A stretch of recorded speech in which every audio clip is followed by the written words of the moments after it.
Good morning, folks. My name is Blake, and in this video we are going to be installing a used loader on our John Deere model 6410 tractor. If you're new to the channel, we bought a two-wheel drive John Deere 6410 to run our round baler with, and it did not come with a loader. Now, at the time we bought it, that was okay because we didn't really need a loader. We had several other tractors that could do that kind of work. We've changed a few things, we've picked up some more ground, and we need more loader tractors. So we decided to find a used loader to put on the 6410. Well, we started out looking at new loaders for the 6410, and they are very, very expensive. A brand new loader from the John Deere dealership was going to be close to $15,000 on that tractor. I don't think it can do much, fella. Well, if it does, I don't want to be around. Alright, so I am just leaving Tractor Supply. We had to stop and buy the mounting bolts for this loader because they didn't come with it. I'm positive these are supposed to be probably metric or some other special bolt that we could get from John Deere. Today is the Saturday before, I think, Labor Day, whatever. It's the Saturday of a 3-day weekend, so there is no chance we are getting John Deere parts. And we need this tractor working. So, we bought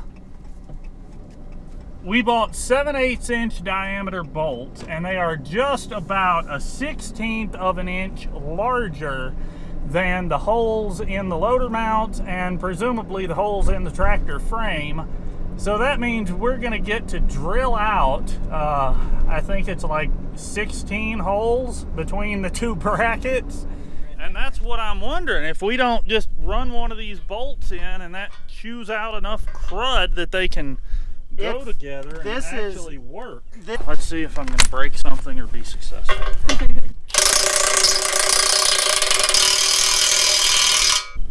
I say we mount them. Okay. If we can force it through like this, let's get back here. It's going to be tight. It's going to be tight. And that's not a bad thing. And watch that window. On and a lock washer. I don't want to get ahead of myself, but I'm really, really happy with how this is starting to come together. Okay, I'm not sure how we're going to get in there. Alright, we're back at Victoria's house. You guys, she called and said the jet pump for the well seemed like it was running all the time, and I got down here and sure enough it is running, and it's running because it's acting like it's not getting any water from the actual well pump. So I unplugged the jet pump just so it wouldn't burn up the packing. Now we got to go over here and check the real well where we had this flooding problem a few weeks ago, or a month ago, or whenever it was, a little while ago, that turned into such a major, major nightmare.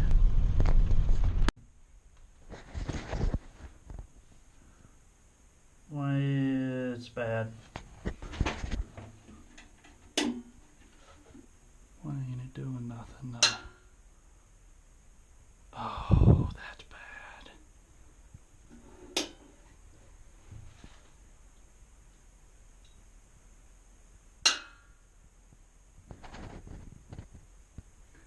So what's happening is as soon as I reset the overload up there, the pump motor tries to run down in the well, and it doesn't run, and it doesn't build any pressure, and because the motor doesn't run, it builds up too much amperage and it trips the overload.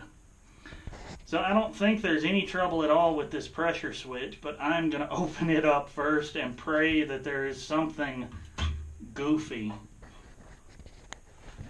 And there isn't. The overloads on the control box in the well pit are tripped. As soon as I reset them, I can hear the hum like the pump tries to run down in the well, but it can't, and it trips again, and there's absolutely no water pressure showing on the gauge. Oh boy.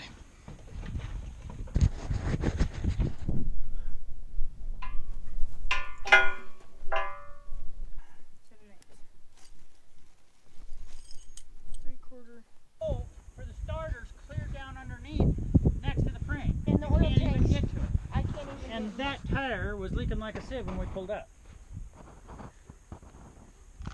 You gotta be kidding, though. Hi, big guy. Yeah, just stick this to the flat side of the nut and use it to hold it, and it'll let you get it positioned where you can get your hand to it.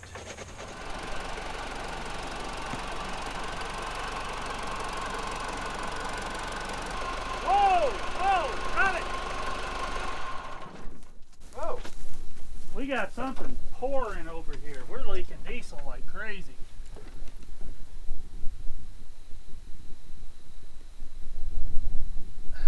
Bottom of the water separator got hit. We're good. We're good. Try it again.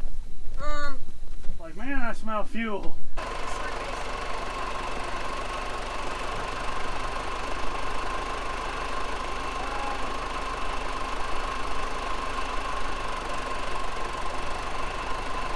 Now is the part where we're gonna have to run hoses. Over.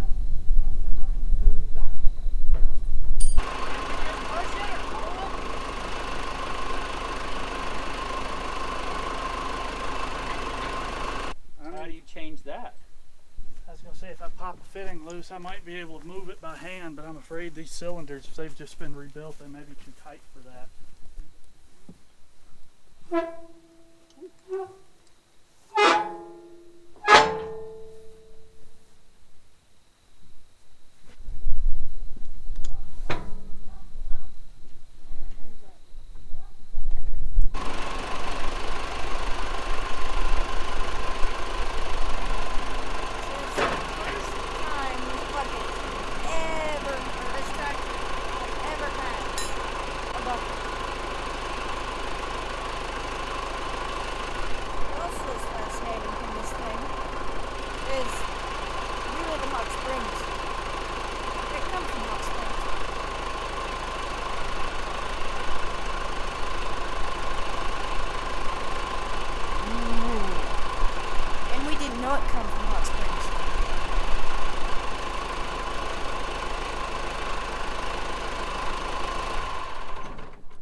These are the wrong brackets.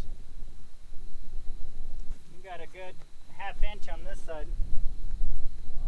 I still need another 1.5 inches.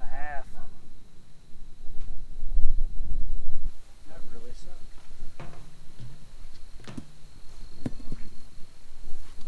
You're telling me. So this has not gone as swimmingly well as we had hoped for, and I'm about to show you why. Now, this is one of the reasons that buying used loaders is so difficult. This is a John Deere Model 6410 tractor. This is a John Deere Model 640 loader. This is the correct loader for this tractor. However, this is the correct loader for several different tractors. The difference is right here with these mounting brackets. These mounting brackets are tractor specific, loader specific. And unfortunately, it appears the brackets that came with this loader are for a different John Deere tractor. The reason for that is you can see right here, the loader will not fit into that bracket. The loader frame is too narrow because we come around to this side and you can see we're right up against the inside of the bracket. There's no play there. And the loader width is fixed because, I mean, this piece is welded in. You've got all your bucket connection stuff up here that has to be specific dimensions to work with the bucket. And this bracket is just wrong because it puts itself about 2 inches too wide for the loader to slide into.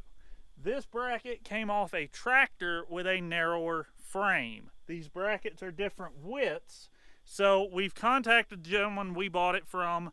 It's going to take a few days to start sorting things out and see what we can do, but long story short, this loader will not work on this tractor with these brackets. Now, could these be narrowed? Probably. But as you can see, this is one solid piece of steel that's been around here and welded. This plate back here is welded. These pieces in here are triangular and are a certain size. they could be modified. It is certainly not something we can do here at home, and by the time we paid a professional shop to modify these, if they even would, it's going to be just as expensive, if not more expensive, than buying the correct brackets. So the gentleman we bought the loader from is going to start doing some research and some work trying to find a good set of used brackets that we can get. In the meantime, I'm going to go see if these brackets are even available from John Deere, and if they are, what they cost. I expect them to be very, very expensive. I expect these brackets, if we can even get them, I expect them to be $1,000 to $1,500 per side. So $2,000 to $3,000 just in a pair of brackets would not surprise me at all. Can we find used ones? Maybe. Finding a used loader was hard enough. Finding somebody that's going to have just a set of brackets for this exact loader and this exact tractor, we might be looking for a needle in a haystack. So subscribe if you want to see how this whole situation plays out. Thanks for watching, and more later.